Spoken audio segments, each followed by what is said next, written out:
印洲塘、赤門海峽、東馬、馬鞍山、鴨洲、馬鞍山、鴨洲。印洲塘佢位於新界嘅東北，佢保留咗客家漁民文化好原始嘅鄉郊環境，同埋咧岩石地貌。我哋可以見到咧紅色嘅沙灘、壯觀嘅海蝕平台、一啲好奇特嘅石質啦，例如喺鴨洲嘅角礫岩啦、海蝕拱啦。我會揀赤門海峽，我成個地質導賞嘅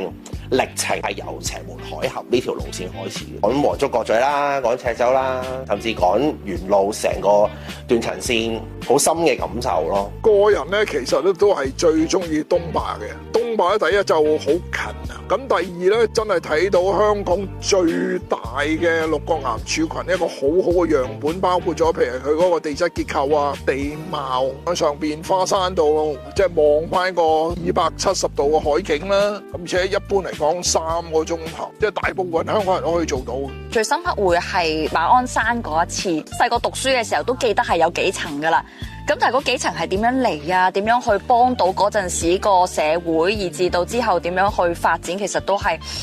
Raymond Sir 嗰堂裏邊去講翻嘅時候，我哋先知哦，原來係咁樣嘅。想做一個全面嘅香港人咧，你一定咧要讀呢個課程，去認識下香港嘅自然環境，同埋咧香港豐富嘅生態。地質旅遊導賞員證書課程開班啦，第3期開班。